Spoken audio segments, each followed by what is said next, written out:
Во дневникот на ТВМ денес ќе гледате. По бурната ноќ во Скопје се најавуваат нови протести.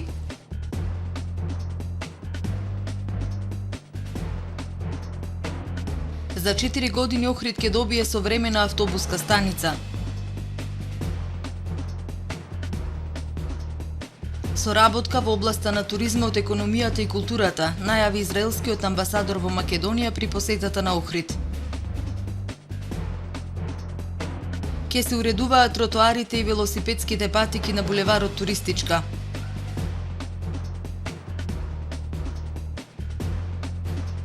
ФТУ им нуди можност на своите студенти да бидат поконкурентни на пазарот на трудот.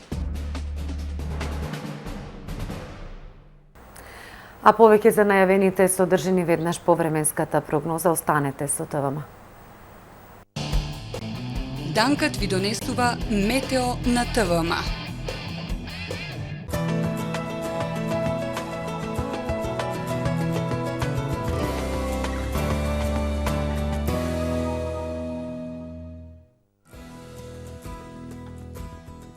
Во Охрид денес превладува сончево и топло време и максимална дневна температура од 29 степени Целзиусови. Воздушниот притисок изнесуваше 1017 хектопаскали, а дуваше и западен ветар. Во четврток на Пиренејскиот и Апенинскиот полуостров, во Франција и понекаде на Балканскиот полуостров, како и во Источна Европа, времето ќе биде претежно сончево со локална облачност и топло. Во останатите предели од континентот ќе биде нестабилно со врнежи од дожд. Дневните температури ќе се движат од 12 степени во Осло до 30 степени во Атина. На Балканот утре ќе преовладува умерено облачно и нестабилно време со врнежи од дожд и грмотевици. Претежно сончево со локална облачност ќе биде во Словенија, Хрватска, Албанија и во поголем дел од Грција. Дневните температури ќе се движат од 19 до 29 степени. Во Македонија во четврток времето ќе биде умерено облачно и нестабилно со врнежи од дожд и грмотевици.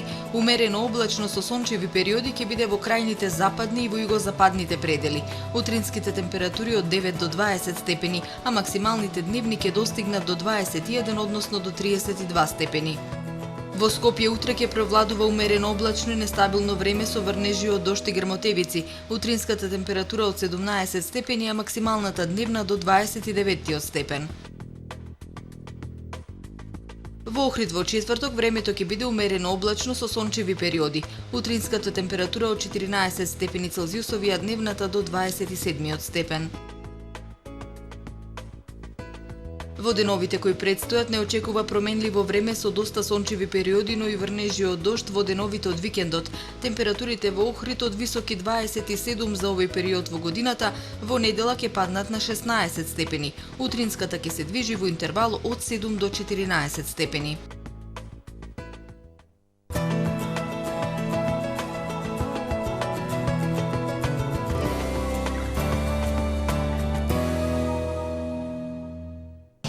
Гледавте метео во соработка со Данкат, село Мислешево, Струга.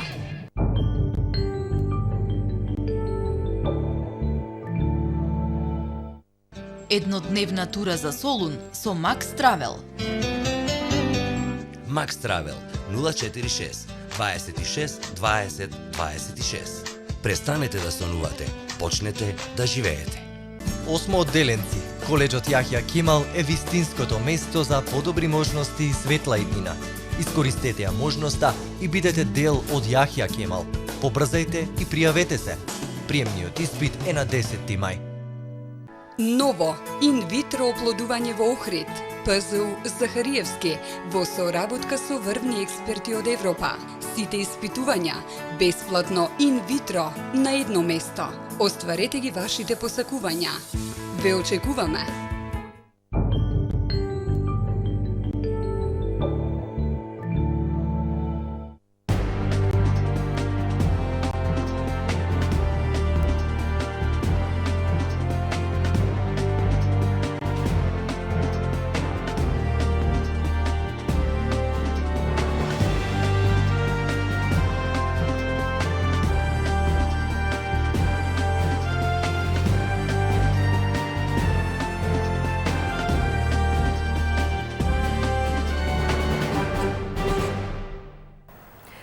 Ова е првото издание на Дневникот на ТВМ. Добар ден.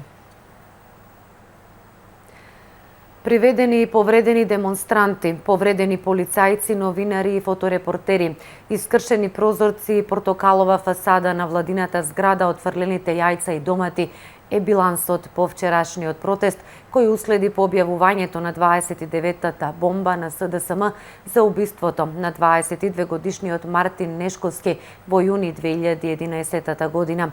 Денеска во Скопје е мирно, но се најавуваат нови протести.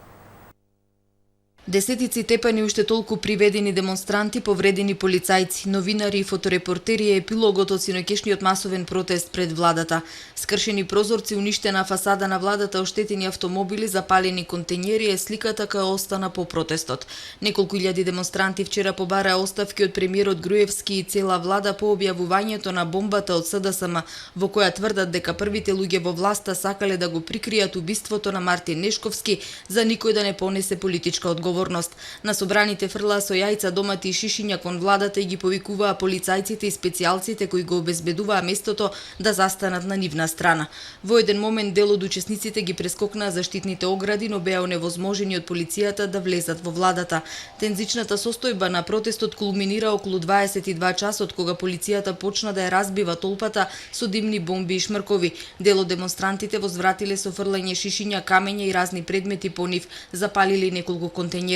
Бркотниците меѓу бројната полиција и расцепканите демонстранти по илинденска и партизански одреди престанале околу полноќ кога демонстрантите се повлекоа. Вчерашните протести министерката за внатрешни работи Гордана Јанкуловска ги нарече вандалски напад врз полицијата. Според неа употреба на прекумерна сила врз демонстрантите немало. На денешната пресконференција министерката извести дека биле повредени 38 полициски службеници, од кои 6 посериозно, додека од демонстрантите приведени се 30 лица, од кои 2 малолетници. Малолетниците по распитот биле пуштени. 12 лица биле идентификувани како учесници на насилните протести и по нив се уште се трага. Хелсиншкиот комитет не го дели мислењето на министерката. Во соопштение комитетот изнесе забелешки дека полицијата при истиснувањето на граѓаните употребила несразмерна и прекумерна сила. Полициските службеници не ја ограничија употребата на сила само на оние граѓани кои беа агресивни кон нив, туку неселективно ги удираа и газеа сите граѓани, од кои голем дел седеа мирно на земја со кренати раце. Потоа полицијата пристапи кон приведување на учесниците во протестот. При приведувањето полицијата повторно примени неселективна, прекумерна и несразмерна сила. Приведувањето траеше и кога граѓаните повеќе не учествуваа во протестот и заминуваа кон своите домови, се вели во соопштението од Хелсиншки. Реагира и од самостојниот синдикат на новинари и медиумски работници ССНМ. Оттаму велат дека насилни и брутални методи биле применети врз новинарите, снимателите и врз фоторепортерите од страна на полицијата во текот на демонстрациите, со што биле оневозможени да ја извршуваат својата работа. Денеска пред владата на Република Македонија мирно, но за вечерва и за наредните денови се најавуваат слични протести, а по социјалните мрежи има информации дека и во други градови ќе има протести, при што се споменуваат Прилеп и Битола. За синоќешните случувања во главниот град, како и за тоа како одекнаа во македонската јавност и во светските медиуми, подоцна во Дневников. Продолжуваме со локални теми. Градоначалникот на Охрид Никола Бакрачевски со инвеститорот Делфина Турс денеска го потпиша договорот за изградба на современа автобуска станица. Деталите како таа ќе изгледа не беа откриени, но беше кажано дека ќе биде по сите европски стандарди. Охрид ќе добие најубавата и најсовремена автобуска станица во државава и регионов. Ова го потенцира Аднан Исмаил од транспортната компанија и туристичка агенција Делфина Турс од Скопје при денешното потпишување на договорот со локалната за изградба на современа автобуска станица во Охрид. Моментално работиме на потребната проектна документација и дозволи за почеток на градба со надеж истите во најкраток рок да бидат реализирани како би можеле да отпочнеме со самата градба. Ова прекрасна можност ќе искористиме и ќе оправдаме дадената доверба од нашите граѓани со можност за безпрекорна соработка и што поголема афирмација на бисерот на Македонија, прекрасниот наш град Охрид. Со изградбата на модерната автобуска станица, која му недостасуваше на Охрид, ке заживее овој дел од градот и ке се поправи првиот печаток на туристите кои доаѓаат во Охрид, рече градоначалникот Никола Бакрачевски. Во изградбата ќе бидат ангажирани локални компании, а во новата автобуска станица и придружните објекти ќе се креираат и нови работни места, со што ќе заживее локалната економија, додаде тој. Тргнувајќи од фактот дека инвеститорот Делфина Турс до сега ги испочитува сите предвидени временски рамки и исполни законските обврски по објавениот оглас, очекуваме во законски предвидените рокови кои што ќе следат од постапката, инвеститорот да ги реализира своите ветувања онака како што е предвидено во огласот. Инаку по неодамна завршената јавна лицитација за продажба на градежно земјиште, Делфина Турс стана собственик на градежната парцела со вкупна површина од околу 12.000 метри квадратни, каде што ќе се гради новата современа автобуска станица. Почетната цена изнесуваше 3.170 денари, а на јавната аукција беше достигната цена од 3.487 денари, односно вкупно 41.833.540 денари, од кои 80% одат на сметката на општината, а 20% на сметката на Министерството за транспорт и врски, односно владата на Република Македонија. Инвеститорот има обврска да обезбеди одобрение за градба во рок не подолг од 1 година, а во период од 2 до 4 години ќе треба комплетно да го реализира проектот. Објектот е предвидено да има приземје плюс 4 ката и поткровје и други придружни објекти. Инвестиции во Охрид, културна соработка, зголемување на бројот на израелски туристи во градов.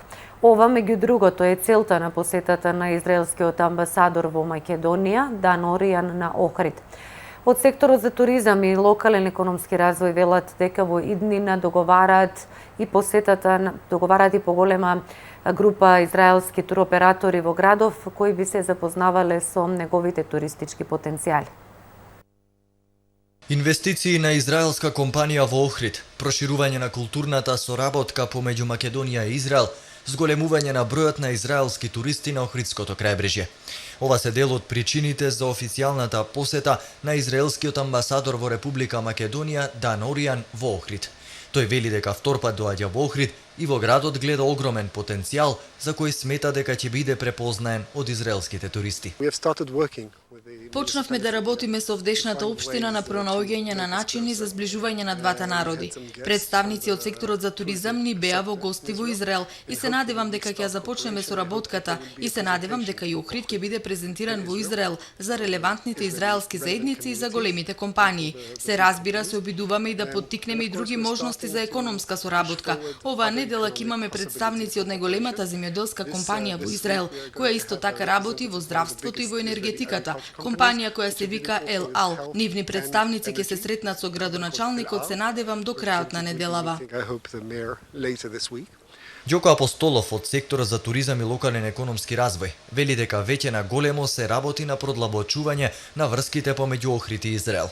Доказ за тоа, според Апостолов, е и специјалната покана за учество на градоначалникот Бакрачевски на форумот на градоначалници на главни градови, кој треба да се одржи во октомври месец во Ерусалим. Веќе официјално е упатена покана до градоначалникот Бакрачевски да присуствува на овој форум на градоначалници, на кој што, ќе повторам, присуствуваат исклучиво градоначалници на главни градови на држави. Секоја година тука се присутни градоначалниците на главните градови на Соединетите Американски држави, Русија, Англија, Франција, Германија и така натака. Меѓутоа, со оглед на добрата соработка што имаме како локална самоуправа со амбасадорот господинот Dan Orian, градоначалникот Бакрачевски доби лична покана и ќе присуствува на овој голем настан, на кој што се надеваме дека ќе бидат остварени голем број на контакти и соработки во име на зголемување на соработката и подобрување на имиџот на град Охрид. Инаку, меѓу другото, посетата амбасадорот ја искористил и за прецизирање на деталите за гостувањето на двата водечки театри од Израел на годинешното издание на фестивалот Охридско лето, како и изложби на фотографии и неколку проекции на израелски филмови на овој фестивал. Утре во Скопје започнува меѓународниот туристички саем Скопје Travel Market, чиј домаќин е градот Охрид.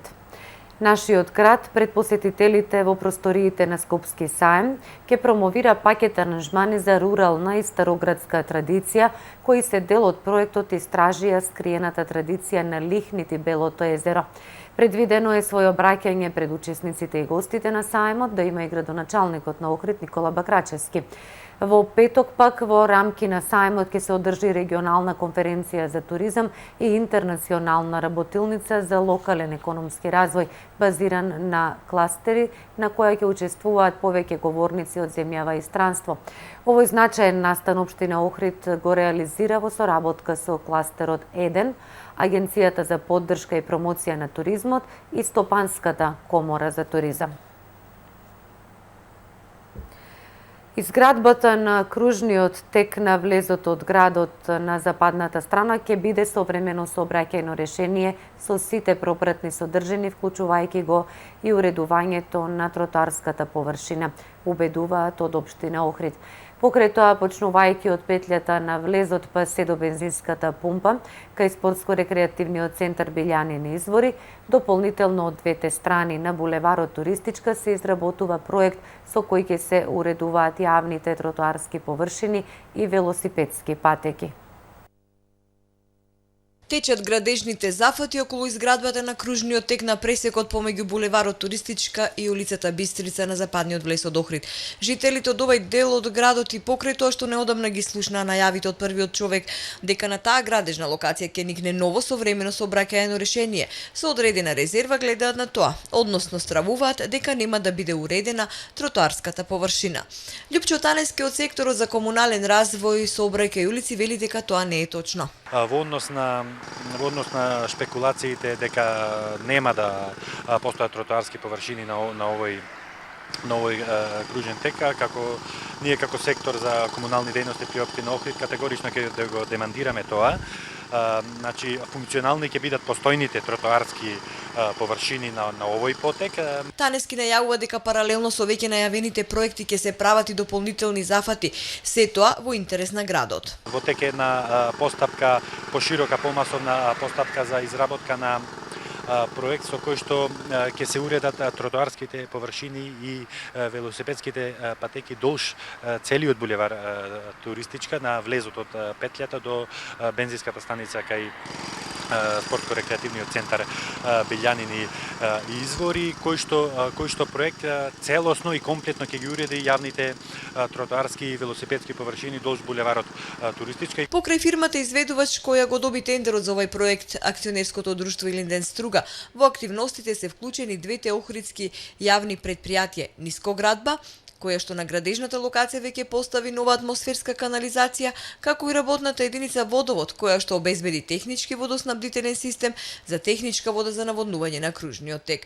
Инаку, според најавите од секторот за комунален развој, сообраќај и улици, тврдат дека кружниот тек ќе биде готов пред летната туристичка сезона. Вода се излева на просторот околу Билјанини извори. Првиот впечаток е дека станува збор за некоја пукната водоводна цевка, но од локалната самоуправа демантираат и информираат дека станува збор за природна појава на подземни води. На просторот околу Билјанини извори повеќе од 3 месеци се излева вода. Просторот станува калиф и неуредена, водата се излева покрај патот кон каналот.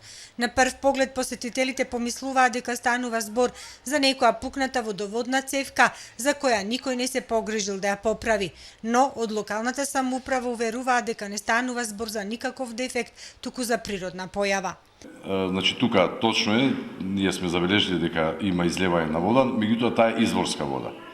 Знаете дека целиот тој простор тука има поголеми или помали ракави, подземни извори, кои не се сите колектирани, односно зафатени со, да речам, со базенот, односно каптажата која порано ја направи јавното предпријатие Водовод. И сега, значи, овие денови имаме во буквална смисла чиста изворска вода која се излива од некој, викамо, тие подземни ракави. Џамтовски смета дека во моментов не може да се преземе ништо за да се спречи излевањето на водата. Со подобрување на временските услови очекуваат водата да се повлече. Предпоставувам дека со затоплување на времето, со зголемени температури, предпоставувам дека и таа подземна вода ќе понира, односно ќе ја изгуби својата моќ која сега ја има како издашност на вода и дека тоа како што настанала таа природна појава, така претпоставувам дека и ќе исчезне со зголемување температурите. За одржување на дефектите на водоводната инсталација, канализација и атмосферските води во локалитетот Билјанин извори се надлежни јавните предпријатија, меѓуопштинското јавно предпријатие Проаква и јавното предпријатие Нискоградба, а за јавната чистота Охридски комуналец, посочува Џамтовски. Локалната самоуправа уредување на Билјанин извори за оваа година не е планирано. Останува и оваа летна сезона посетителите да доаѓаат и да ги посетуваат изворите, каде што нема барем инфотабла која ќе го означува познатиот локалитет. Од септември бесплатни курсеви за Ајата Уфта за студентите од Факултетот за туризам и угостителство. Ова е уште една заложба на факултетот да ги зголеми можностите на своите студенти да бидат поконкурентни на пазарот на труд. Студентите на Факултетот за туризам и угостителство за прв пат ќе имаат можност обуката Ајата Уфта да ја добијат бесплатно. Подпишан е договор помеѓу факултетот и туристичката агенција Савана за меѓународна соработка. Ајата Уфта е меѓународна програма за едукација на кадри во областа на туризмот, особено во делот на авиособраќајот. Тоа е една стручна едукација која под посебни услови може да се одобри како травел тренинг центар до 2013 година. Значи за прв пат во Охрид студентите ќе имаат можност во септември да тука на своје тло, значи во Охрид, да имаат едукација. Ова на некој начин е занает со кој студентите можат веднаш да се вклучат во процесот на работа и тоа во туристичка агенција, авиокомпанија, на аеродромна рецепција, вели Унковска. Преку овој тренинг ги учат основите на туризмот на практичен начин, нешто што не е предвидено во програмата на Факултетот за туризам и угостителство, додава таа. Самата диплома која што ќе ја добиете е меѓународна, значи им важи навсекаде во светот и на некој начин влегуваат во едно глобално село. Значи генерално самиот туризам, туристичката индустрија представува едно отворено поле, значи на меѓународно ниво, а зависи исклучиво од нивната стручност. Ова е уште една заложба на ФТУ да ги зголеми можностите на своите студенти за да можат да се нудат на пазарот на труд. Продолжува соработката и со други фактори во туризмот, со што ќе дојде до побрз развој на оваа стопанска дејност. Тоа беа локалните вести. Во продолжение се навраќаме на најактуелната тема во земјава. За време на синокешните протести во Скопје инцидент се случи во градската библиотека Браќа Миладиновци. Специјалци упаднале во читалните наводно барајки демонстранти кои избегале кон дворот на библиотеката. Кога се случил инцидентот, имало околу 100 ученици и студенти кои ги користеле читалните. На социјалните мрежи се појави снимка од мобилен телефон како полицајци влегуваат во просториите на градската библиотека Браќа Миладиновци за време на синокешните протести во Скопје и изнесуваат млади луѓе надвор, додека исплашени девојки велат дека тие тука се само студенти што учат. Според изјави на учевици кои ги пренесоа, дел од медиумите студентите биле навредувани и психички малтретирани, а дел од нив добиле и полесни повреди. На својот Facebook профил студентскиот пленум објави снимки од мобилен телефон на кои се гледаат повредени млади луѓе. Раководството на институцијата со објаснување дека полицијата интервенирала затоа што во дворот и просториите на библиотеката влегле демонстранти. Според нив, по кратката интервенција на полицијата одново биле воспоставени нормалните услови за работа во читалните на библиотеката.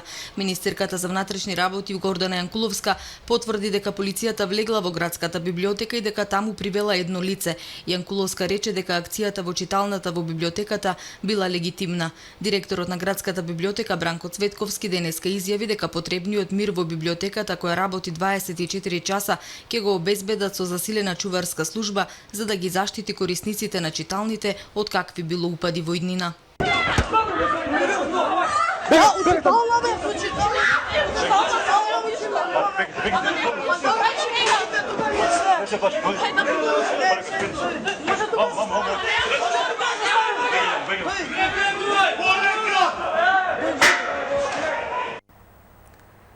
Веста за протестите во Скопје ја пренесоа многу регионални светски медиуми и агенции, меѓу кои Associated Press и Washington Post. За синокешната бурна ноќ се огласија и дипломати. Водечките светски агенции синоќа и утрово информираа за протестите во Скопје. Водени топови и шок бомби против демонстрантите. Македонскиот премиер се обидувал да прикрие убиство. Демонстрантите упаднаа во дворот на владата, бараат оставки. Ова се дел од насловите на вестите на српската радиотелевизија Хрватската Ал Джезеира Балканс. Тањук и Српски телеграф пак пишуваат повторно драма во Скопје.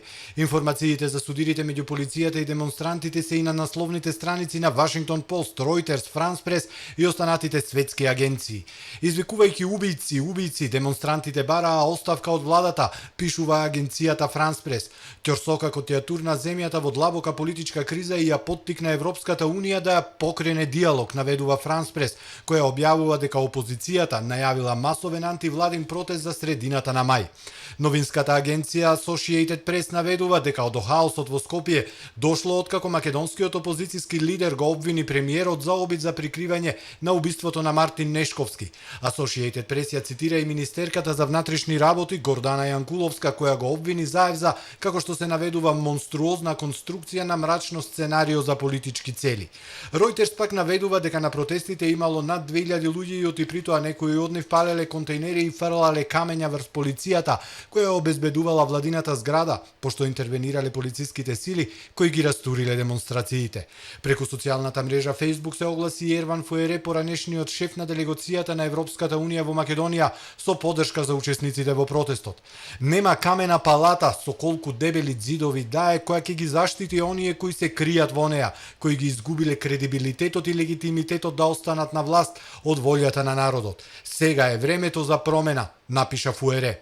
На истата социјална мрежа поранешната холандска амбасадорка во Македонија Симеоне Филипини објави дека е време за промени во Македонија. Таа наведе дека Македонија заслужува одговорна и демократска влада. Со позитивно управување и одговорно раководство земјата може да се развива. Колку што можам да видам и да слушнам за тоа, на македонските граѓани им е доста од негативизам, напиша Филипини. Едноставно неприфатливо е мала група на политичари кои чувствуваат презир кон демократијата, политичари кои го загубија интегритетот, моралниот компас и кредибилитетот во целост, да бидат тие кои ќе ја дефинираат иднината на Македонија и се одговорни за ситуацијата во кој земјата моментално се наоѓа, додава на социјалната мрежа холандската дипломатка.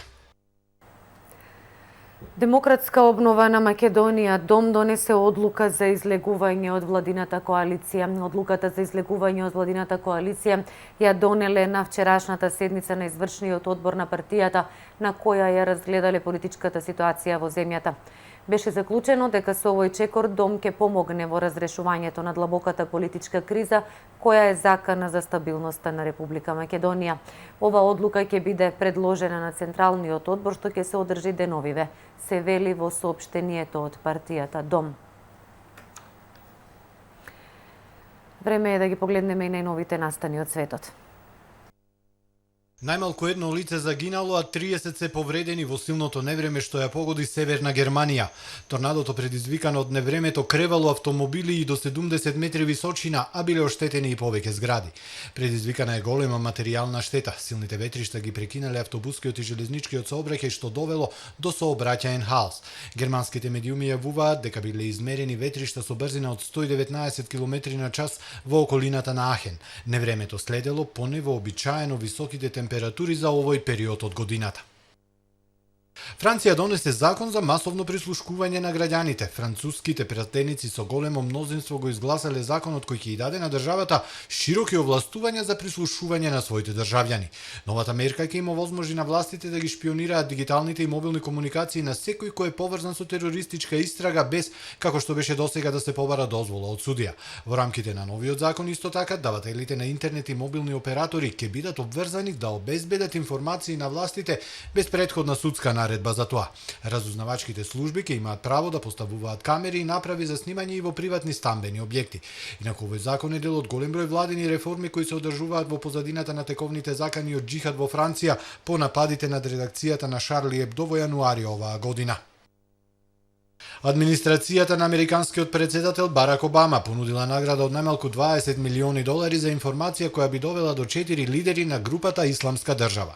Стейт департментот низ програмата Награда за правда понудил $7 милиони за информација за Кадули, 5 милиони за Аднани и Батирашвили и 3 милиони за информација за тоа каде се наоѓа Харзи. Како што наведува Стейт департментот, Кадули е висок службеник на ИСИС кој најпрво се приклучил на гранките на Ал-Каеда во Ирак. Аднани е портпарол на ИСИС. Батирашвили е командант на терен во Северна Сирија, а Харзи е лидер на групата на пограничниот регион меѓу Сирија и Турција, пренесува Associated Press. Франција може намерно да ги потопи двата носачи на хеликоптери од класата Мистрал на отворено море кои се направени по нарачка на Русија, доколку властите решат да го раскинат договорот и да одбијат да ги предадат. Меѓу можните опции кои ги разгледува француската влада е дали да се уништат бродовите, да бидат демонтирани и употребени или пак да се потопат, пишува францускиот весник Le Figaro. Се додава и дека таквиот крај на француско-рускиот договор вреден 1,12 милиарди евра е шокантен. Весникот пишува дека нема варијанта француската морнарица да ги користи бродовите бидејќи се направени според руски стандарди и нивното повторно опремување би чинело стотици милиони евра. Бродовите не се испорачани бидејќи француската влада во последен момент го усопрела процесот поради руската вмешаност во настаните во Украина. Почитувани гледачи, ова беше се што подготвивме за првото издание на Дневникот. Ви благодарам за довербата. Пријатно.